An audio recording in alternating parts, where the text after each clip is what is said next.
Estamos de regreso con más informaciones ahora en el análisis internacional, porque hay muchos temas que contarles. Le estamos dando seguimiento al huracán Ágata, que ya ha llegado a México, tocó tierra en México en horas de la madrugada. Por otra parte, Francia está pidiendo que se investigue la muerte del periodista que fue asesinado, supuestamente en Borbandeos, por ataques rusos en Ucrania. Todo esto se da cuando los rusos encuentran un camión con más de 150 cadáveres de soldados ucranianos, supuestamente, es lo que se está denunciando. Y la crisis en la seguridad en Ecuador pone al tapete también el día de hoy ese análisis para que se haga a profundidad. Ingeniero, buenos días. Buenos días, José Luis. Buenos días a toda nuestra audiencia que nos sigue en KW Continente Radio y en Canal 21 Next TV. Muchas cosas que contarle este fin de mes. Hoy sí es el fin del quinto mes del año. Hoy, al terminar el día de hoy, entramos al sexto mes del año 2022. Muchas cosas que contarles. Nosotros informamos. Usted decide. Déjeme decirle dos cosas que yo no veo que tienen una importancia, digamos, fundamental para Panamá, ¿no? Y en las dos son noticias que yo considero noticias buenas para la República de Panamá.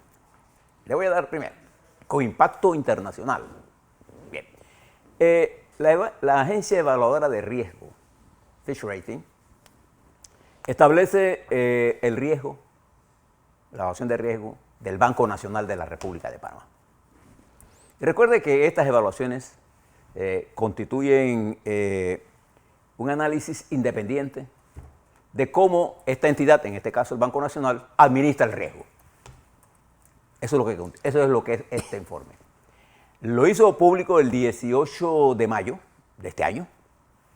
Y cuando usted vea lo que está pasando en el mundo financiero internacional, y ahora le cuento las últimas sanciones que anoche, al terminar la noche de Europa, tomó la Unión Europea con respecto a los bancos rusos y otras cosas. Ahora le informo. Fíjese la evaluación que están, Fitch Rating, una de las principales casas evaluadoras de riesgo, al evaluar el riesgo del Banco Nacional, y a la conclusión que llega. Primero, la calificación internacional del banco, que es importante, lo que se conoce como la calificación de riesgo emisor, en inglés usted lo va a ver siempre como el IDR. Lo califica Fitch B mayúscula, B mayúscula, B mayúscula menos, estable. Eso en términos generales es grado de inversión, pero una alta calificación a este nivel de riesgo, positiva para la República de Panamá. Y la calificación local del banco la establece en triple A mayúscula, PAN, con perspectiva estable. Eso quiere decir que este banco, el Banco Nacional de Panamá, porque nosotros no tenemos banca central, pero que funciona el Banco Nacional como una especie, cumpliendo algunas funciones de banca central, la salud del Banco Nacional es una expresión, podría usted decirlo sin temores, es una expresión de la salud del sistema bancario nacional. Pero el Banco Nacional, como casa matriz digamos, del sistema financiero, aunque no ejerce esas funciones completas, porque nosotros no emitimos papel de moneda, y las políticas nuestras están determinadas por lo que ocurra en el mercado con el dólar. Fíjese la gran evaluación que tiene el Banco Nacional de Panamá. Y esta es una noticia excelente. En opinión, voy a leérselo aquí, de Fitch, la calificación del Banco Nacional está basada en la alta calidad de los activos de riesgo bajo. Mantiene una buena rentabilidad, altos niveles de liquidez, fondeo estable y un capital sólido. Son cosas fundamentales para lo que hemos trabajado con el Banco Nacional en el desarrollo del sector agropecuario, en las empresas. Estas noticias son importantes porque tiene rentabilidad, tiene liquidez, tiene un fondeo estable. Y a través del banco es que se llegan las remesas de los dólares de la Reserva Federal que se distribuyen a los diferentes bancos de este país. O sea, tenemos un banco sólido. hecho por una evaluadora independiente. Esto debía ser noticia de primera plana, ¿no le parece? Bien. Otra noticia importante para la República de Panamá. Hoy, 31 de mayo, se conmemora el Día Internacional Mundial de No Fumar. Los indicadores nuestros de la República de Panamá en este renglón son excelentes. Nosotros, a través de una política eficiente, importante que ha desarrollado el Ministerio de Salud, tenemos una campaña antitabaco que ha tenido efectos importantes al reducir el consumo de tabaco en nuestros jóvenes y en la población en general. Y ahora, ante una agresiva campaña de las empresas tabacaleras intentando sustituir el tabaco, producido naturalmente por la planta del tabaco, intentan meternos por allí el cigarrillo electrónico, que también contiene nicotina.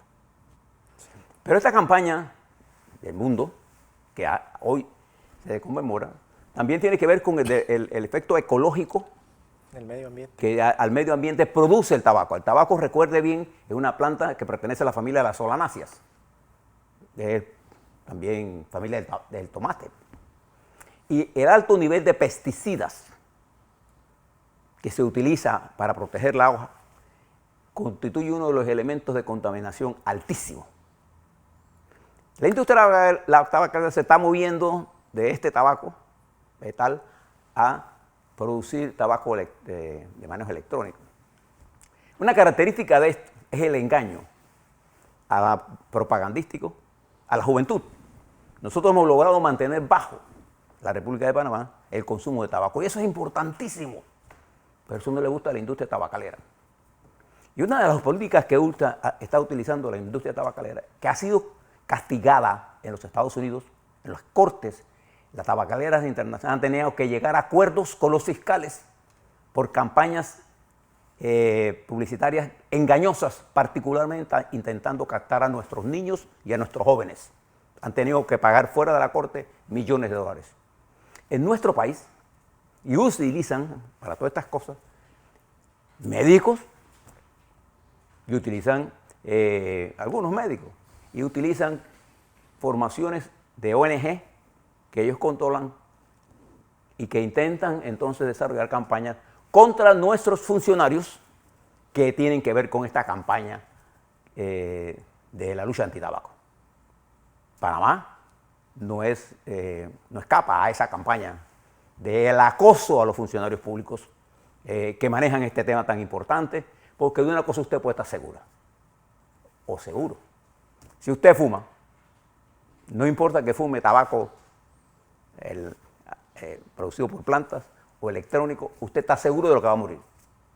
Y los costos que tiene el sistema de salud pública sobre las enfermedades asociadas al tabaco son enormes. Entonces, claro, esto es una lucha. Sabemos lo que hacen las tabacaleras, sabemos que hacen algunas organizaciones que son frente, pero esto es una lucha en la que nosotros no podemos bajar la guardia. Nunca contra un enemigo que provoca la muerte hay que bajar la guardia, ni contra el virus, ni contra... Por eso celebro hoy el Día de No Fumar a nivel mundial. Dos cosas que Panamá, el Banco Nacional y esto, podemos sentirnos porque nuestros indicadores son de los mejores del mundo. Y también que Panamá se ha convertido en el referente de la telemedicina de la región. Exactamente. Entonces nosotros hemos avanzado mucho y esas son cosas que tenemos que destacar. Y tenemos que enfrentar a los que quieran desviarnos de ese camino. Tenemos que enfrentarlos con firmeza, sin temores. Bien. En el mundo están pasando muchas cosas. Y por eso le hablaba del Banco Nacional. Fíjese lo que pasó anoche, que seguirá teniendo gran impacto en la realidad nuestra. Me refiero al impacto en petróleo, al impacto en los alimentos, en impacto a los altos costos de la medicina. Me refiero a muchas de esas cosas que usted está sintiendo en su bolsillo, la factura eléctrica, entre otras cosas. Fíjese que la Unión Europea ayer decidió reducir en 2/3 el consumo de petróleo, ya, ruso. Entonces, ese torrente de dólares, euros que entraba a Vladimir Putin y esa oligarquía cleptómana, cleptocrática que gobierna ese país, se va a quedar con un flujo sustancialmente menor de efectivo. 2/3 del petróleo será cortado. Y al final del año, cuando se retire a Alemania y se retire en otros países, el 90% del petróleo ruso no será comprado por Europa. Y esto constituye un golpe duro al financiamiento de la maquinaria bélica de Putin. Pero además de eso, se tomaron otras medidas más, otras 6 medidas adicionales, entre las que se incluye el desconecte del SWIFT, aquel sistema bancario que le permite a usted hacer transacciones internacionales. Si usted lo sacan de ahí, usted no está en las páginas amarillas, usted está fuera del sistema bancario. El banco Sberbank, uno de los bancos, el banco más grande por Europa, fue sacado. Ya los Estados Unidos lo habían sacado. O sea, Europa anoche, en un conjunto de negociaciones, le dio un golpe mortal a la economía rusa. Pero además de eso, buscó mecanismos para mantener la unidad, porque otros países, entre ellos Hungría, incluso Polonia, pueden mantener los oleoductos de gas y de petróleo. Pero Alemania, que era uno de los principales consumidores y que se convirtió el principal protector de la política de Putin de hacer a Europa dependiente del gas y del petróleo ruso, a final de año, hasta aquí llegamos. Y entonces esto ha hecho que el Mediano Oriente juegue un papel importante, Qatar, los Emiratos Árabes, a meter petróleo por otro lado. Entonces, esta situación, mientras se desestabiliza, mis queridos amigos de Panamá, vamos a tener un problema de suministro. El petróleo, ayer era Memorial Day en los Estados Unidos, la bolsa estaba cerrada, hoy abre, pero en el campo internacional el petróleo el WTI se cotizaba a 116 el barril. Es decir, creo que esta semana hay Esta semana, el viernes debe aumentar. Podríamos pensar que estamos probablemente a otro aumento, probablemente. Todo depende de las variables que se están dando en el COVID. Y con esta situación que toma Europa, fíjese la respuesta de Putin. Frente a esta decisión de Europa, el presidente de Rusia, Vladimir Putin, conversa con el presidente de Turquía, Erdogan, y le dice que él está dispuesto, mire, él está dispuesto a dejar que los barcos salgan de Ucrania, que es una gran productora de granos, para el mundo si le quitan las sanciones. O sea, el hambre es un instrumento de la política exterior del señor Putin. Primero, si no hubiera invadido, ni tuviéramos la destrucción brutal que él ha propiciado en Ucrania por su odio y por sus ansias de expansión de un país que no necesita territorio.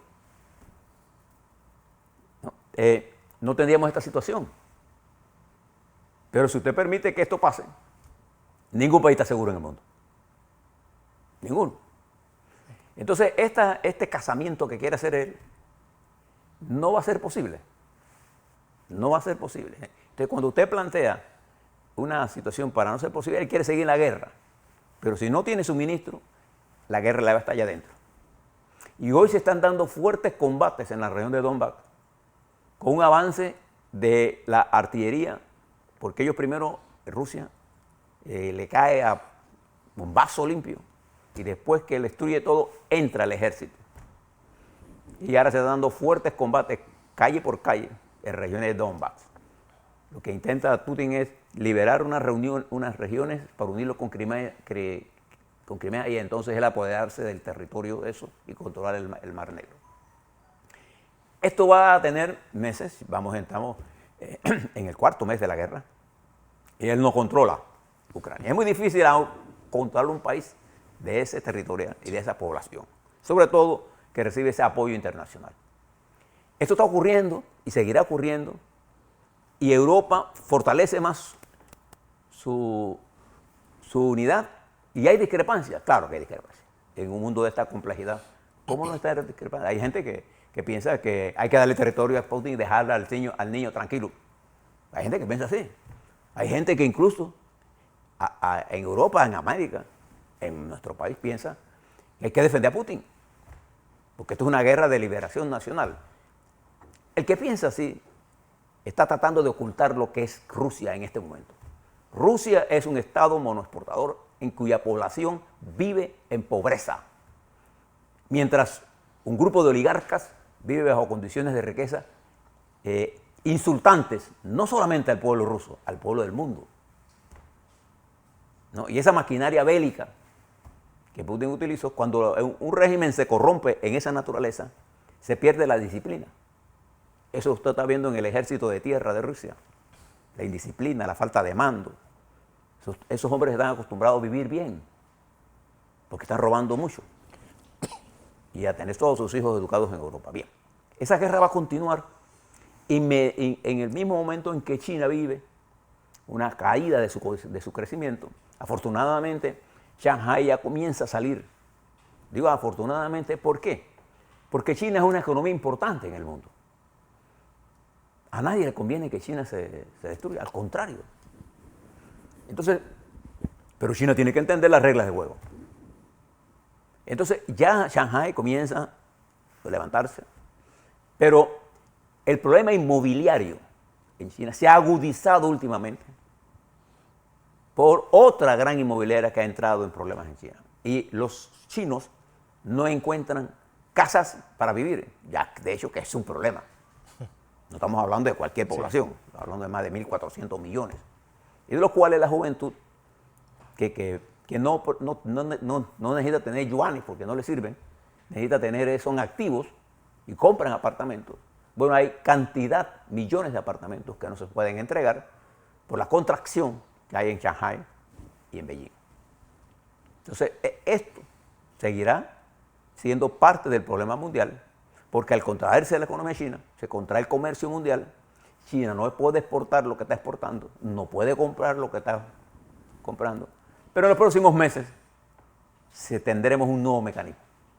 Y además se están formando nuevas alianzas, tanto en el Pacífico, en el Indo-Pacífico, con el Pacífico Sur. Le dije ayer que China no pudo concretar la alianza en las 10 islas del Pacífico Sur, que son la entrada al Indo-Pacífico, y tuvo que retirarse sin acuerdos.